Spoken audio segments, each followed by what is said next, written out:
Hello, my name is Arnold and I am a Yale University junior, double majoring in theater and performance studies and political science. I applied to Yale through the Single Choice Early Action program and I was accepted early December, so it's safe to say that I know a thing or two about the admissions process in college. However, there's some many unique circumstances and difficulties that you can face when applying to college as a first-generation low-income student, which I identify myself as. I will describe things to look out for when you're applying to colleges as a first-generation low-income student, as well as what you can do to maximize your success and ensure comfort and a sense of identity and self when you are in college. Now, as a first-generation low-income student in high school, it can be very difficult focusing on your academics, extracurriculars, and many other things that are very real for us teenagers when you are dealing with many situations that you face as a first-generation low-income student. For example, your family might be working a lot and you might also have a part-time job, which also leads you to taking care of your younger siblings or tutoring them. However, this is a great opportunity for you to stay strong and persevere and show colleges that you are resilient and that you are continuously hardworking. When applying to colleges, one resource that can be extremely helpful is the Quest Bridge resource, which essentially is a nonprofit organization that is used to help first-generation low-income students like us apply to colleges. And essentially what it is that it is this program that allows you, a first-generation low-income student, to apply to college and essentially get a full ride to the college if you are accepted. I will begin by talking about the specific programs. The first program is called the QuestBridge College Prep Scholar Program, which is one that you apply to your junior year. Now, as a low-income student, when you apply to the QuestBridge College Prep Scholar Program, they will ask information such as your SAT and testing scores, short personal essays, recommendations, and it's essentially an application that is similar to the Common application. But if you are accepted to it as a junior, you are invited to one of the local conferences that can be in a college that is nearby to you. For example, the college that was nearby to me was Yale University, where essentially they give you tips and resources on how to apply to colleges. They give you free stuff and opportunities to apply for more scholarships. It's essentially a great resource and you meet a lot of cool people there who share your similar experiences. Of course, that program is awesome, but what is the defining program of QuestBridge is the QuestBridge National College Match Scholar Program. Now, it is a very long title, but bear with me here. Essentially what it is that if you apply to this program and if you are accepted into it, and once again, the application components can be found in the website, and they include things like essays, recommendations, test scores. Essentially, it is similar to if you are also applying to colleges. And if you are accepted, you're able to list up to 12 of the partner schools with QuestBridge, which include schools such as Yale, MIT, Vanderbilt, a lot of top schools.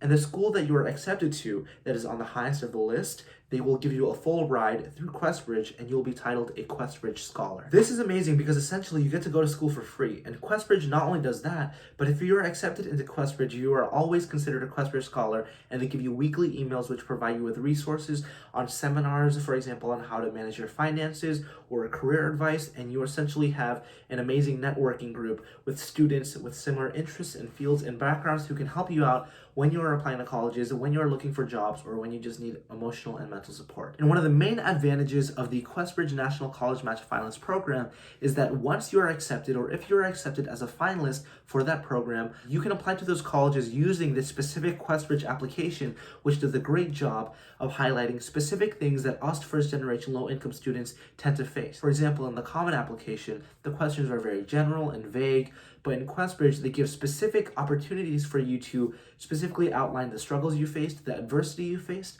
For example, like I said, if you have to work part-time to support your family, or if there are any emergencies such as your family falling ill, there are many opportunities for you to explain this and elaborate this in detail that the Common application is not able to provide. That being said, QuestBridge could be an awesome opportunity for you, but at the same time, many top colleges like Ivy League institutions such as Yale provide 100% full financial aid rights to students who come from low-income backgrounds. This is specifically calculated from households who make less than $70,000 total a year. This means that whether or not you are accepted through the QuestBridge program or by applying to Yale University regularly, you're going to be guaranteed a full ride either way because you come from a low-income household. Another important thing that you can do is to look at scholarships. Look at local scholarships, because even though some schools can provide you a full ride, other scholarships will be helpful in that it'll be able to give you additional money to help offset prices for textbooks and other school supplies and other transportation and emergency needs that you might have. You can just easily go online and search up some free scholarships that you can apply to, but I recommend that you talk to your teachers, your guidance counselors, counselors, and also previous students who graduated from your high school who are already in college if they have any leads on scholarships, because that's how I got mine, my Fairfield County scholarship. It was honestly a reference from my teacher. That being said, it can definitely be a struggle as a first-generation low-income student in high school, but that's why you have to start the process early to set aside the burden for your family. And once again, if you want to think about financial aid, look at the list of schools that provide need-blind financial aid. So essentially, they would be able to give you money and they would be able to admit you regardless of how much money you'll be able to need from the school. Now, being a first-generation low-income student in college can actually open up a lot of doors and opportunities for you. But that being said, you have to be proactive and find these opportunities as a first-generation low-income student. Now, the first and most obvious thing is that sometimes you might feel detached from the school's community because they might consist of people who are from middle class and upper class families who might not be able to relate with you as much, which is why I strongly condone and support you to join a support group. Your school most definitely has a support group that consists of first-generation low-income students or Questers students.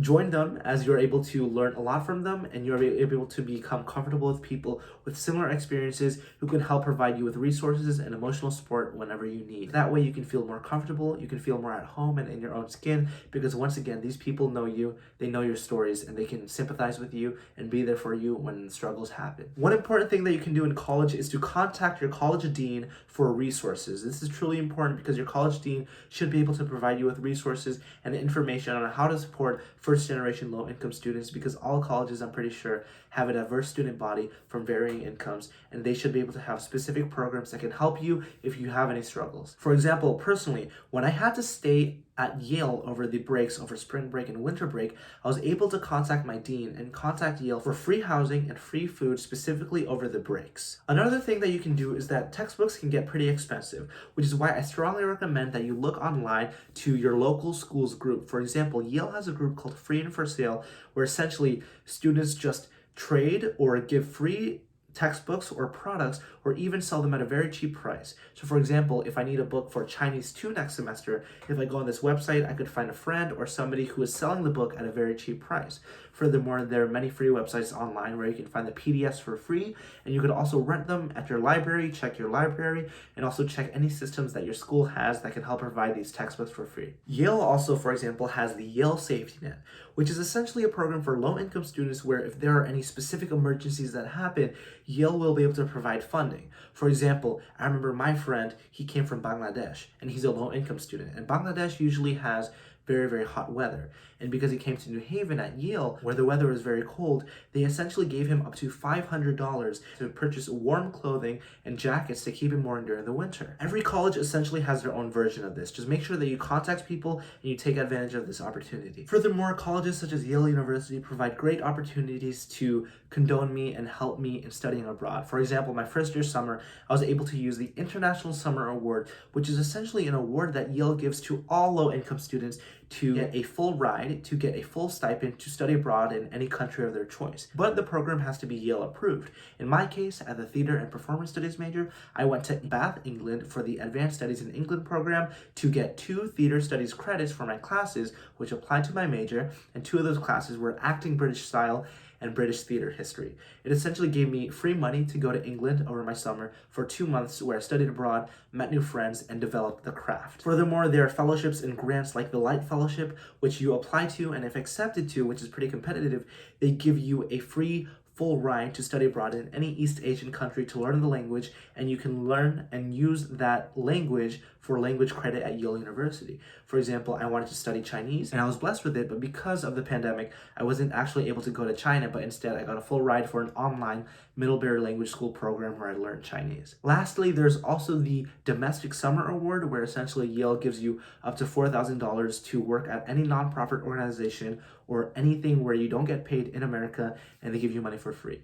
But essentially what I'm saying is that you have to be very creative and smart, because in your college has money. You have to use it. Reach out to teachers, reach out to students who've already graduated, and you also have to reach out to communities in your Questbridge or in your first generation low income groups, because they probably know more about these hacks than you do. So just make sure you reach out, you're proactive, you form those groups so that you don't feel lost and that you are happy and positive during the process. One thing that can also be super helpful is finding student job jobs on campus so that you can sustain yourself with money even if you do get a full ride. For example, I worked at the gym, I worked at the Pearson Student Buttery, which is essentially a student chef, and I was also a research assistant for the political science department. And I all got these jobs just by emailing teachers. There should also be an employment student hub. For example, Yale has a Yale student employment website where they show all of the jobs. But once again, talk to upperclassmen and see if there are any opportunities for you to make some free money. I hope that you enjoyed today's class. Thank you so much for watching this. And I hope that you are able to navigate yourself successfully as a first-generation low-income student in high school and apply to your dream college. Thank you.